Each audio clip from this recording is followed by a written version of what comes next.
नमस्कार दोस्तों, आप सभी का फिर से हार्दिक स्वागत है। हम राजस्थान भूगोल के 2 पार्ट पढ़ चुके हैं। उनको अच्छे तरीके से पढ़ना और उनको डिस्कस में रखना, जानकारी में रखना लगातार, ताकि आपकी परीक्षा के अंदर वो महत्वपूर्ण टॉपिक बनने वाले हैं। दोस्तों, आज हम भारतीय भूगोल के पार्ट नंबर 3 को लेके आए। जानते हैं कि हम भारतीय भूगोल के पार्ट नंबर 3 में क्या पढ़ेंगे। तो हमने एक पॉइंट छोड़ा था, वो पॉइंट कौन सा था?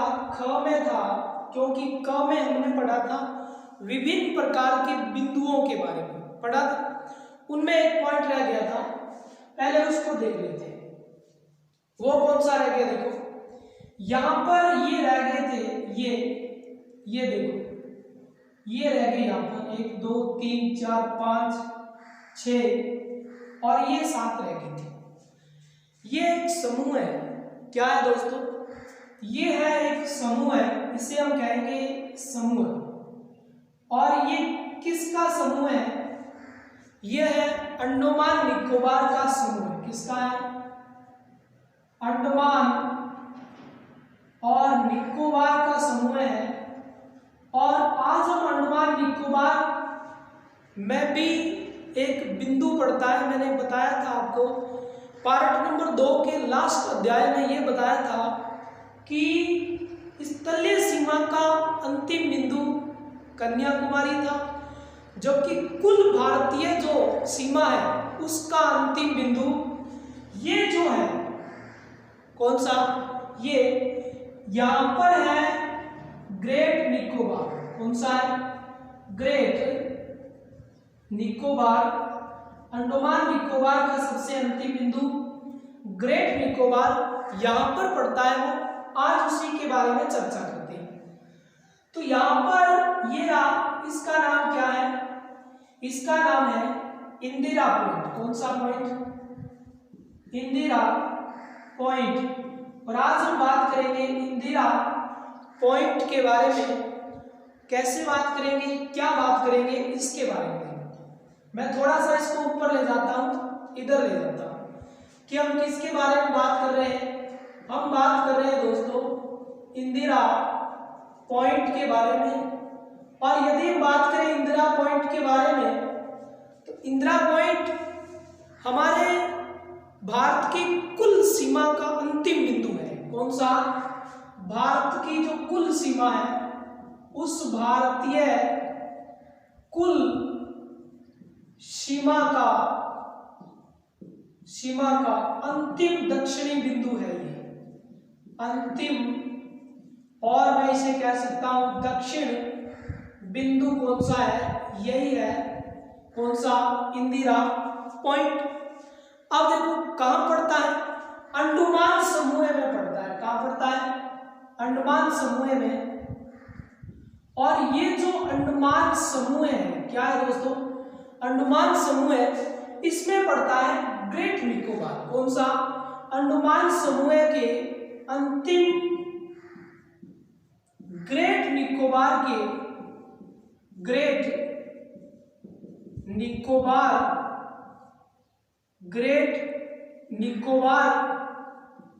में स्थित है। क्या? इंदिरा पॉइंट कुल सीमा जो है उसका दक्षिणी अंतिम बिंदु है, और अंडमान समूह के अंतिम पॉइंट ग्रेट निकोबार में स्थित है। अब देखो, अब हम पढ़ते हैं इंदिरा पॉइंट का इतिहास। किसका दोस्तों? इंदिरा पॉइंट का इतिहास पढ़ते हैं। थोड़ी सी हम इसकी जानकारी लेते हैं इंदिरा पॉइंट के इतिहास के बारे में। ठीक है दोस्तों, तो इंदिरा पॉइंट का प्राचीन नाम क्या है? पहला फैक्ट ये है। क्या? कौन सा नाम दोस्तों? इसका पुराना नाम क्या है? तो देखो, इस इंदिरा पॉइंट का पुराना नाम पिगमिलियन पॉइंट है। कौन सा? पुराना नाम कौन सा है? पिगमिलियन पॉइंट। ये देखो दोस्तों, इसका पुराना नाम है पिगमिलियन पॉइंट, या मैं इसे कह सकता हूं, क्या कह सकता हूं, पार्सन पॉइंट। या तो मैं इसे कह सकता हूं पिगमिलियन पॉइंट, या मैं इसे कह सकता हूं पार्सन पॉइंट। ये रहा, इसका पुराना नाम पिगमिलियन या पार्सन पॉइंट। ठीक है दोस्तों, अब इसके इतिहास में और क्या जानेंगे, ये जानेंगे कि बात आती है 30 अप्रैल की, और 30 अप्रैल सन 1972, 30 अप्रैल 1972 को यहाँ पर प्रकाश स्तंभ का उद्घाटन था। कब? 30 अप्रैल 1972 को किसका उद्घाटन था? यहाँ पर प्रकाश और स्तंभ का क्या था दोस्तों? उद्घाटन था। यहाँ पर प्रकाश स्तंभ का उद्घाटन था। प्रकाश से बेहतर कोई नहीं है, प्रकाश से बेहतर, प्रकाश मतलब लाइट, लाइट से बेहतर कोई नहीं है दोस्तों। तो प्रकाश स्तंभ का उद्घाटन सन 1972 के। अब क्या हुआ? अब बात आती है 19 फरवरी की। 19 फरवरी यहाँ पर 2 था, तो 2 का सम क्या आएगा? 4, तो 1984। 1984 को यहाँ पर इंदिरा गांधी आए थे। 1984 को कौन आया? यहाँ इंदिरा गांधी आई, और इंदिरा गांधी जब यहाँ पर आई, उनके साथ उनका पुत्र भी आया था, राजीव गांधी। ठीक है, जब उनका पुत्र राजीव गांधी आया, लेकिन बात करेंगे 10 अक्टूबर की 1985 के दिन की, 10 अक्टूबर 1985 की बात करेंगे। अब 10 अक्टूबर 1985 को क्या हुआ कि इंदिरा गांधी जो थी, इस इंदिरा गांधी की मृत्यु के बाद, किसके बाद? मृत्यु के बाद स्थानीय जो सांसद थी, उसने इसका नाम बदल दिया और क्या रख दिया? इंदिरा पॉइंट। तो बताइए किसने नाम बदला था? तो 10 अक्टूबर को यहाँ की स्थानीय जो सांसद थी ना, उस स्थानीय सांसद ने नाम बदल दिया, नाम दिया, और क्या नाम दिया? इंदिरा पॉइंट दिया। राजीव गांधी भी इसमें साथ थे, इंदिरा गांधी के पुत्र, और क्या नाम दे दिया? इंदिरा पॉइंट। बहुत इंपॉर्टेंट फैक्ट्स है दोस्तों, ये आपको कहीं पर भी मिलने वाले नहीं है, संघर्ष करने के बाद मिलेंगे। अति महत्वपूर्ण प्रश्न यहां से पड़ता है ज्योग्राफी से, और बच्चे कंफ्यूज यहीं से होते हैं। रीट वाले अभ्यर्थियों, भौतिकी जो पढ़ रहे हैं अच्छे तरीके से जरूर घोटना। तो ये हमने पढ़ा। अब हम इसके बारे में देखो, हमने 2 को पढ़ा, 4 को पढ़ा, उसके बाद 5 को पढ़ा। अब हम एक चीज और जानते हैं कि 2004 में क्या आती है? भयंकर सुनामी आती है। और जब 2004 को भयंकर सुनामी यहां पर आई, तो ये जो इंदिरा पॉइंट था, इस इंदिरा पॉइंट की ऊंचाई में 4.25 मीटर की कमी आ गई दोस्तों, मीटर की कमी। बहुत इंपॉर्टेंट फैक्ट्स है।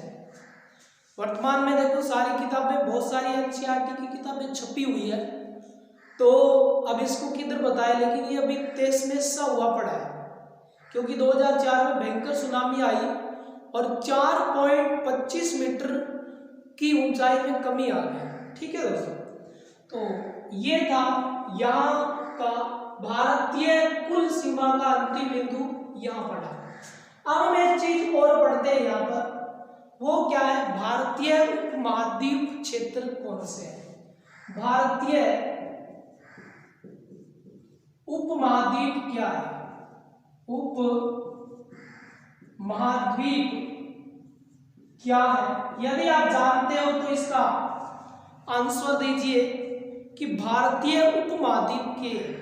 जानो तो आंसर जरूर दो, कौन जानो तो भी बता दें। भारतीय उपमहाद्वीप क्या है? पहला प्रश्न तो ये सबको पता है कि भारतीय उपमहाद्वीप में कौन कौन से देश आते हैं, पता है आपको कौन से आते हैं? P, N, B, B और B। बस इससे बेहतर ट्रिक कौन सी हो सकती है, क्योंकि प्रकाश स्तंभ से बेहतर कोई नहीं हो सकता। इंदिरा गांधी आई तो उसके साथ चोर भी आई और यहाँ पर 85 पड़ गया। P पर कौन सा है? P पर है देखो पाकिस्तान, लो जी भारतीय उपमहाद्वीप के अंतर्गत आता है। न पर कौन सा है गुरुजी? लो जी नेपाल है, भारतीय उपमहाद्वीप के अंतर आता है। इस ट्रिक को याद रखना, पीएनबी बैंक है। बी पर क्या है? भूटान है, याद रखना। बी पर बांग्लादेश है, कोई दिक्कत नहीं है। और बी पर भारत है, कोई प्रॉब्लम नहीं। इतने सारे क्षेत्र किस में आते हैं? भारतीय उपमहाद्वीप के अंतर्गत आते हैं। अब प्रश्न यह है कि भारतीय उपमहाद्वीप है क्या? सबसे बड़ा प्रश्न यही है, भारतीय उपमहाद्वीप क्या है? तो देखो यहां पर जानो इसकी परिभाषा कि क्या है। तो याद रखना कि हिंद महासागर जो है, हिंद महासागर और हिंद महासागर की सीमांकित, हिंद महासागर की सीमांकित वृत्त भौगोलिक इकाई क्या है? वृत्त भौगोलिक इकाई। और हिंद महासागर की वृत्त भौगोलिक इकाई जो है, हिंद महासागर की सीमांकित वृत्त भौगोलिक इकाई को हम किस नाम से जानते हैं दोस्तों? हम इस नाम से जानते हैं भारतीय उपमहाद्वीप क्षेत्र।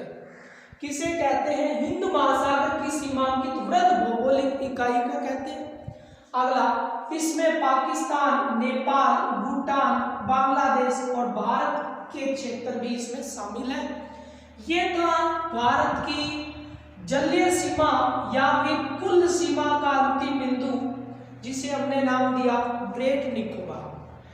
एक अच्छा प्रश्न दिमाग में ये आता है कि बताइए भूमध्य रेखा से ग्रेट निकोबार किस दिशा में पड़ता है?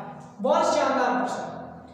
याद रखना, ये यदि भूमध्य रेखा है, आपको दिखाई दे रही होगी ये यदि भूमध्य रेखा यहाँ बना रहा हूं मैं, तो बताइए कौन सी दिशा में है? तो सीधा सा प्रश्न है, उत्तर दिशा में है, कहीं प्रॉब्लम नहीं आने वाली। लेकिन एग्जामिनर यहां से नहीं पूछेगा आपसे प्रश्न क्या पूछेगा दोस्तों? जो मैं पूछ रहा हूं कि भूमध्य रेखा से कितनी दूरी पर ग्रेट निकोबार है। कमेंट करना यदि आपको पता हो तो। भूमध्य रेखा जो भूमि के बीच की रेखा है, उसके उत्तर दिशा में पड़ता है ग्रेट निकोबार। लेकिन प्रश्न क्या है? दूरी कितनी है? तो याद रखना 876 किमी की दूरी पड़ती है और 876 किलोमीटर भूमध्य रेखा से उत्तर में क्या है? ग्रेट निकोबार। तो भारत का दक्षिणी अंतिम बिंदु कौन सा है? ग्रेट निकोबार। तो बताइए भूमध्य रेखा की किस दिशा में भारत होगा? तो उत्तर दिशा में होगा। कितने सारे प्रश्न यहां से हल होंगे देखो। तो जल्दी से इसका स्क्रीनशॉट ले लो दोस्तों। ले लिया होगा आपने इसका स्क्रीनशॉट। इधर हमने पढ़ा भारतीय उपमहाद्वीप क्षेत्र क्या है, और हमने पढ़ा ग्रेट निकोबार के बारे में। अति इंपॉर्टेंट, वेरी इंपॉर्टेंट क्वेश्चन जहां से पढ़ते हैं। ज्यादा से ज्यादा लाइक, कमेंट अधिक से अधिक किया करो, ताकि हमें पता चले कि आपको किस प्रकार के वीडियो उपलब्ध करवाया जाए। ठीक है दोस्तों, तो हम आगे पढ़ते हैं। अब हम क्या पढ़ेंगे? हमने क्या पढ़ा? हमने पढ़ा भारत का उत्तरी बिंदु, और इसके अलावा पढ़ा हमने भारत का पूर्वी बिंदु, और इसके अलावा हमने पढ़ा भारत का पश्चिमी बिंदु, और पश्चिमी बिंदु पढ़ा, और इसके अलावा हमने कौन सा पढ़ा? भारत का दक्षिणी बिंदु पढ़ा। इन सभी बिंदुओं पर हमने चर्चा की। उत्तरी बिंदु, पूर्वी बिंदु, पश्चिमी बिंदु और दक्षिणी बिंदु। दक्षिणी बिंदु और एक हम कह सकते हैं दक्षिणतम बिंदु। ठीक है दोस्तों, एक दक्षिण बिंदु या दक्षिण बिंदु, एक दक्षिणतम बिंदु, इनके बारे में बात की। तो देखिए उत्तरी बिंदु कौन सा पढ़ा हमने, तो हम पढ़ते हैं कौन सा दोस्तों, इंदिरा कोल पढ़ते हैं, कोई प्रॉब्लम नहीं। यदि आए पूर्वी बिंदु तो हम कौन सा पढ़ा, हमने पढ़ा कि बिंदु को। यदि आए पश्चिमी बिंदु तो हम किसको पढ़ेंगे, हम पढ़ेंगे गोर मोटा को। किसको दोस्तों, गोर मोटा। और यदि दक्षिणी बिंदु आए तो हम किसको पढ़ेंगे, हम पढ़ेंगे कन्याकुमारी को। किसको, कन्याकुमारी, जिसके बारे में अच्छा पढ़ा हमने। और यदि आ जाए दक्षिणतम बिंदु तो हम किसके बारे में पढ़ेंगे, हम पढ़ेंगे इंदिरा पॉइंट के बारे में। वर्तमान में तो यही है ना, इंदिरा पॉइंट, इसी के बारे में हमने पढ़ा। तो यहां से प्रश्न कैसे भी आए, हमारा प्रश्न गलत नहीं होगा। जब तक नहीं होगा, जब तक हम इस क्लास को पूर्ण न देख पाए। पूर्ण देखोगे तो आप हर प्रश्न को यहां से आसानी से सही कर पाओगे। अब देखो एक प्रश्न क्या आता है कि उत्तरी बिंदु जो है और ये जो पूर्वी है, ये कौन सा है पश्चिमी, ये कौन सा है आपका दक्षिणी, और ये कौन सा है दक्षिणीतम। आज हम जिस टॉपिक के बारे में बात करेंगे वो हमारा खास टॉपिक कौन सा है, अक्षांश व देशांतर। कौन सा है, भारत का अक्षांश व देशांतर क्या है, हम इसी टॉपिक को लेके आज आगे बढ़ने वाले हैं। तो भारत का अक्षांश देशांतर क्या है, क्या भारत का उत्तरी बिंदु इंदिरा कोल है तो क्या अक्षांश होगा बताइए, या देशांतर होगा। तो या तो क्या होगा, अक्षांश होगा, और वो अक्षांश यहाँ का क्या होगा 37 डिग्री और 6 मिनट होगा। 37 डिग्री 6 मिनट। एक बार देख लो, मैं आपको इस ट्रिक से इसको आसानी से याद कर दूंगा। एक बार देख, अब पूर्वी बिंदु की बिंदु है तो बिल्कुल सही है, ये अक्षांश नहीं है, ये क्या है देशांतर है। अभी मैं इधर बताऊंगा अक्षांश देशांतर क्या है। तो पूर्वी का कितना है 97 डिग्री और 25 मिनट, 97 डिग्री 25 मिनट। और यदि आए गोर मोटा तो हमें पता है पश्चिम में है, तो ये भी क्या होगा, ये भी होगा हमारा देशांतर। अब ये देशांतर कितना होगा प्रश्न ये, तो याद रखना 68 डिग्री 7 मिनट है। और यदि दक्षिणी बिंदु कन्याकुमारी है तो बताइए क्या होगा, अब ये अक्षांश होगा, होगा या नहीं होगा, अक्षांश होगा। बताइए कितना होगा, तो ये होगा 8 डिग्री 4 मिनट होगा। दक्षिणतम बिंदु कौन सा है, इंदिरा पॉइंट, तो बताइए कितना होगा, ये होगा 6 डिग्री 4 मिनट। यहां तक यदि किसी की कोई प्रॉब्लम है तो कमेंट बॉक्स में लिखकर जरूर डालें। अब हम इनको जानेंगे कि किस प्रकार अक्षांश और देशांतर आया और किस प्रकार अक्षांश और देशांतर निकला। अक्षांश और देशांतर के लिए मैं इधर एक मानचित्र तैयार कर रहा हूं आपके लिए, और उस मानचित्र को थोड़ा ढंग से देखना आप। यदि आपने थोड़ा सा ढंग से देख लिया उस मानचित्र को तो आपके कभी भी किसी भी परीक्षा के अंदर कंफ्यूज रहेगा नहीं। यदि आपने ढंग से नहीं देखा तो हमेशा के लिए कंफ्यूज बना रहेगा। यह भी बहुत बड़े प्रश्न। अब देखो ये क्या बनाया मैंने, ये बनाया मैंने आपके सामने क्या है, ये बनाया है मैंने ग्लोब है दोस्तों। इसे मैं कह सकता हूं कि ये बना दी मैंने पृथ्वी, ये बना दिया मैंने क्या संसार बना दिया, कोई दिक्कत नहीं है। पृथ्वी बना दी मैंने, संसार बना दिया मैंने, ग्लोब बना दिया। अब देखो यदि इस पृथ्वी को मैं दो भागों में बांटूं तो बताइए क्या करना पड़ेगा। पृथ्वी को या संसार को मेरे को दो भागों में बांटना है तो मैं क्या करूंगा, दो भागों में बांटना है तो क्या करूंगा, यहां पर एक सीधी लाइन खींचूंगा, ये है दोस्तों, ये मैंने सीधी लाइन खींची है, ये पृथ्वी को यहां दो भागों में बांट रही है। तो ये क्या हो गया, फिर दो भागों में बांटा तो उत्तर की दिशा हो गई दोस्तों, ये कौन सी दिशा हो गई, फिर दक्षिण की दिशा हो गई। थोड़ा सा अक्षांश और देशांतर देखो, किसी अक्षांश और देशांतर जो होता है वो पृथ्वी के अंदर होता है, यह नहीं कि भारत में अक्षांश देशांतर बता दूं, वो पृथ्वी गोलार्ध की दृष्टि होती है। ठीक है दोस्तों, इसलिए हमने यहाँ पर चित्र बना लिया। किसके लिए चित्र बनाया है, ये अक्षांश के लिए, और किसके लिए बनाएंगे हम, देशांतर के लिए बनाएंगे। अक्षांश और देशांतर के लिए ही हम मानचित्र बनाएंगे और उसी के लिए हमने ये बनाया। अब प्रश्न ये उठता है कि ये इसे हम क्या कहेंगे, देखो भू प्लस मध्य कह दूं मैं, भू का अर्थ क्या हुआ यहाँ पर भूमि, और मध्य का अर्थ क्या हुआ कि उसके बीच से गुजरने वाली रेखा क्या कहलाएगी, भूमध्य रेखा कहलाएगी। कोई दिक्कत नहीं है दोस्तों, भूमि के बीच से गुजरने वाली रेखा भूमध्य रेखा कहलाएगी। अब आपसे प्रश्न ये है, मैं आपको इतने अच्छे तरीके से ये नहीं करवाऊंगा, क्योंकि ये करवाऊंगा मैं स्पेशल क्लास के अंदर। ठीक है, अभी भारत की स्थिति में करवाऊंगा।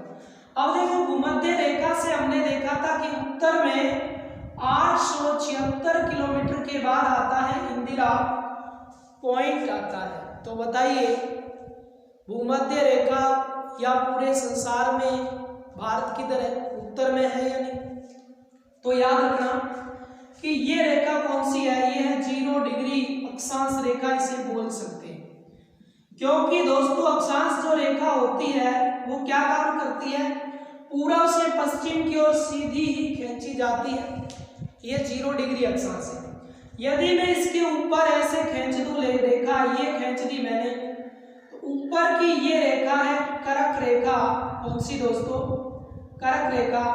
यदि मैं इस प्रकार दक्षिण में खींच दूं तो दक्षिण में ये कौन सी है दोस्तों, ये है मकर रेखा। कौन सी है दोस्तों, ये मकर रेखा, और वो ऊपर वाली कर्क रेखा।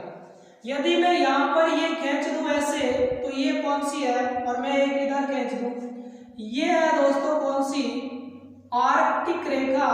और ये कौन सी है दोस्तों, अंटार्कटिक रेखा। कौन सी है, अंटार्कटिक रेखा ये वाली है, ये वाली, और आर्कटिक रेखा ये वाली है। तो आर्कटिक रेखा भूमि के किस दिशा में होती है, उत्तर दिशा में। अंटार्कटिक रेखा भूमि के, संसार के किस दिशा में होती है, दक्षिणी दिशा में होती है। मकर रेखा भी दक्षिण में होती है, लेकिन कर्क रेखा उत्तर में होती है। बीच में कौन सी होती है, भूमध्य रेखा।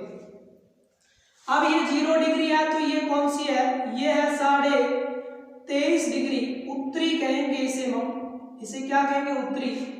ये मकर रेखा है, इसे हम क्या नाम देंगे, 23.5 डिग्री दक्षिणी रेखा है। कौन सी है दोस्तों, 23.5 डिग्री, ये है दक्षिणी। उसके बाद आता है ये रहा 66.5 डिग्री। कौन सी है दोस्तों, उत्तरी है, दिखाई दे रहा है कि इसके बाद ये है, तो ये कौन सी होगी फिर, 66.5 डिग्री दक्षिणी होगी। यहां तक आपकी किसी प्रकार की कोई प्रॉब्लम नहीं है। हम यदि एक बात जाने कि भूमध्य रेखा से ऊपर वाली आर्कटिक और कर्क रेखा तो भारत से हो सकता है गुजरे, लेकिन ये मकर और अंटार्कटिक है ना, ये तो दक्षिण में रह गई, ये नहीं गुजर सकती। ठीक है, तो अक्षांश की दृष्टि से तो हमने देख लिया कि अक्षांश की दृष्टि से तो क्या रहेगा हमारा फैसला, उत्तर का रहेगा। कौन सा रहेगा, उत्तर का। अक्षांश की दृष्टि से भारत किधर है, उत्तर में है, दक्षिण में है ही नहीं। तो यदि ये उत्तरी बिंदु है तो भी क्या होगा, इसका उत्तरी अक्षांश होगा। यदि ये दक्षिणतम बिंदु या दक्षिण बिंदु या दक्षिणतम है तो भी इसका ये अक्षांश क्या रहेगा, इसका ये अक्षांश उत्तरी रहेगा दोस्तों, रहेगा या नहीं रहेगा। अब हम पहुंच गए देशांतर के अंदर। क्या होता है देशांतर, यदि ये समझ आ गया तो इसका ले लो स्क्रीनशॉट, उसके बाद में दूसरा मानचित्र बनाता हूं। ले लिया होगा दोस्तों आपने ये अक्षांश वाला मानचित्र। अब देखो मैं एक बात करता हूं, अब हम जिसकी बात करेंगे वो हमारे पास कौन सा बिंदु है दोस्तों, वो है हमारे पास बिंदु, और उस बिंदु का नाम है देशांतर।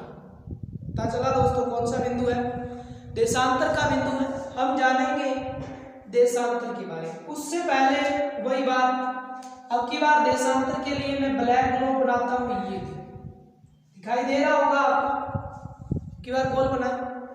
अब देखो देशांतर मतलब 0 डिग्री देशांतर यहाँ है, और देशांतर का काम भी क्या होता है, पृथ्वी को 2 भागों में बांटना।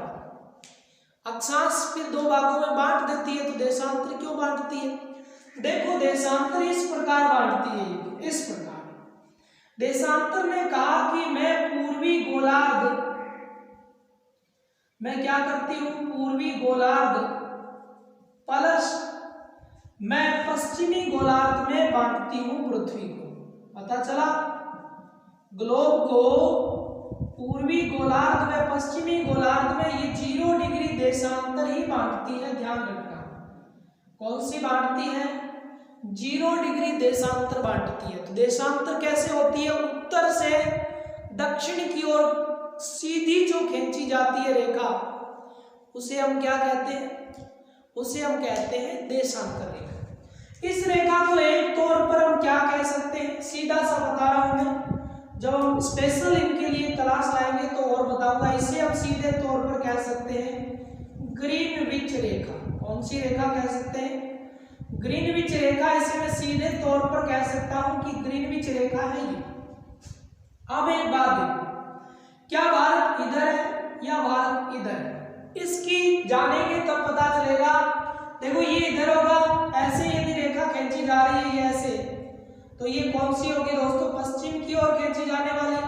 यदि रेखा इधर खींची जा रही है तो ये होगी या नहीं होगी पूर्व की ओर, तो देखते हैं भारत इधर वाली रेखाओं में है या फिर इधर वाले देशांतर में। तो हम सीधे तौर पर एक बात करते हैं, कितने, 82.5 डिग्री पूर्वी देशांतर की ही बात करते हैं। 82.5 डिग्री पूर्वी देशांतर की बात करते हैं। गुरुजी की क्यों बात करा, तो देखो ये क्या है, भारत की समय रेखा है। किसकी, भारत की है ये क्या है, समय रेखा किसकी, भारत की। अब देखो हर देश में अलग अलग क्या होती है, समय रेखाएं होती है, लेकिन क्या सभी देशों में समय रेखा को समय रेखा कहते हैं, नहीं दोस्तों, इसे कहते हैं मानक रेखा। क्या कहते हैं, मानक रेखा। तो भारत को 2 भागों में बांटने वाली जो रेखा है वो है 82.5 डिग्री मानक रेखा, समय रेखा। समय का निर्धारण 82.5 डिग्री करती है।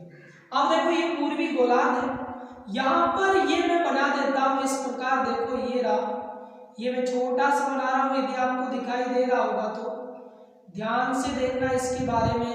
ये देखो, ये देखो, ये बना दिया, ठीक है दोस्तों।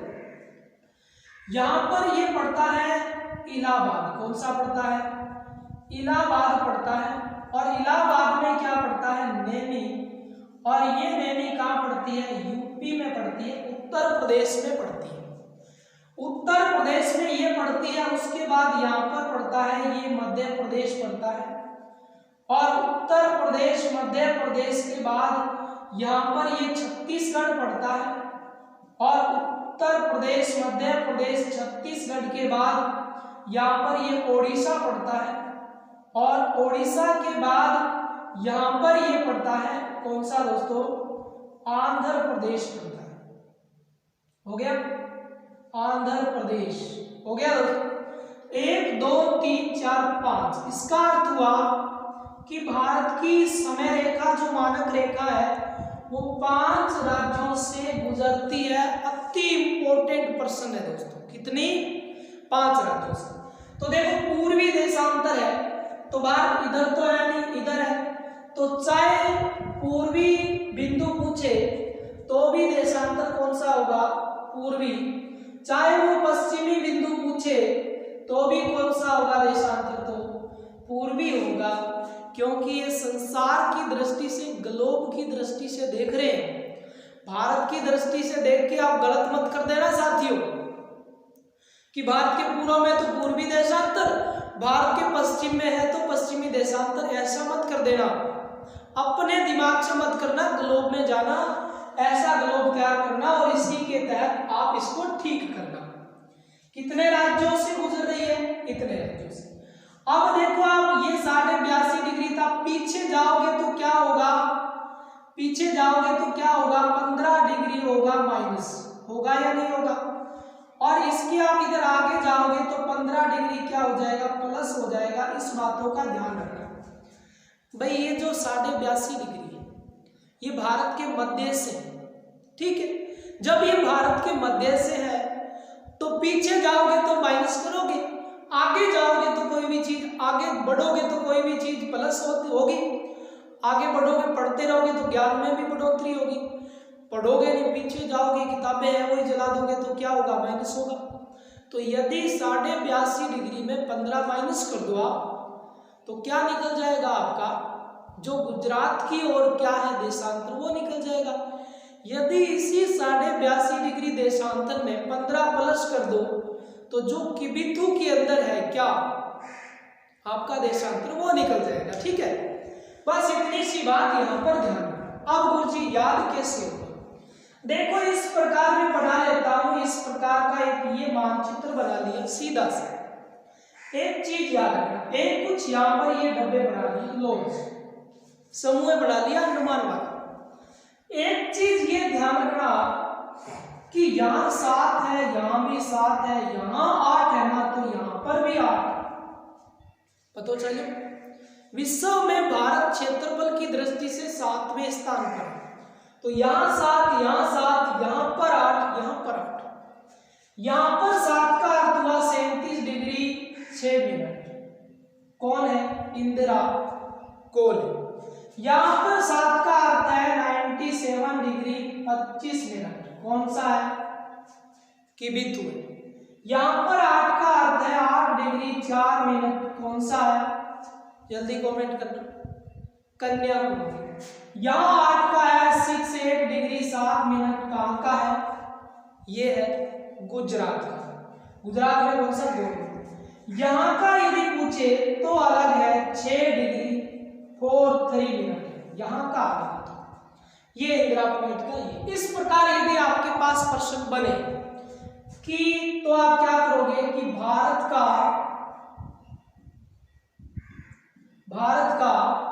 8 डिग्री 4 मिनट से 8 डिग्री 4 मिनट उत्तरी अक्षांश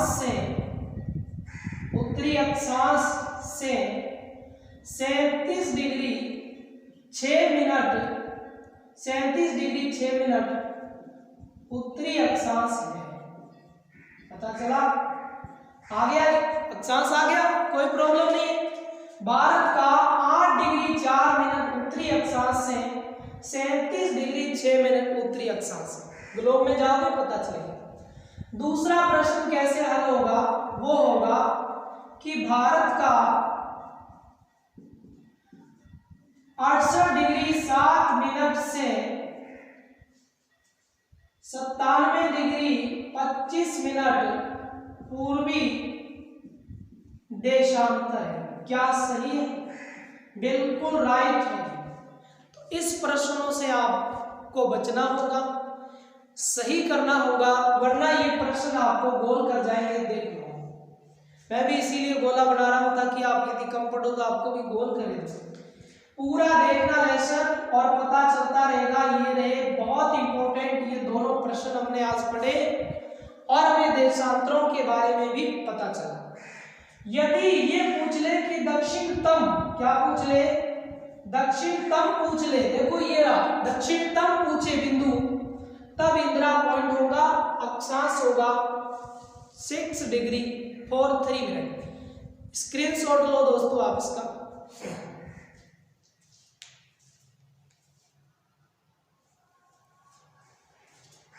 तो ये था दोस्तों अक्षांश और देशांतर के बारे में। हमने अपनी तरफ से बहुत अच्छे तरीके से आपको बताया है हाँ बिल्कुल। यदि इस रेखा के, ये कौन सी है, 0 डिग्री देशांतर, और इस रेखा से इधर जाओगे तो समय का क्या होगा, प्लस होगा। कभी भी प्रश्न मैथ में से आ जाए ना, ज्योग्राफी को फैशन करके मैथ में डाल दे, तो कैसे सही करना भाई, इधर जाओगे तो हमेशा समय माइनस होगा, क्योंकि देशांतर के पीछे माइनस होगा, देशांतर के आगे इधर जाओगे तो प्लस होगा। इसका अर्थ है कि इस देशांतर और भारतीय मानक रेखा में समय का कितना अंतर होता है, बताऊंगा स्पेशल क्लास में। लेकिन ये देखिए क्या है कि ग्रीनविच रेखा व 82.5 डिग्री रेखा में समय का क्या अंतर होता है, क्या अंतर होता है।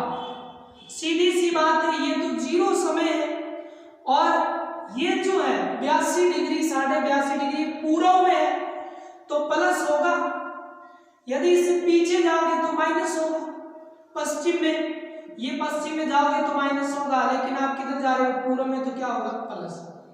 तो अंतराल रहता है कितना, 5 घंटे 30 मिनट का अंतराल रहता है।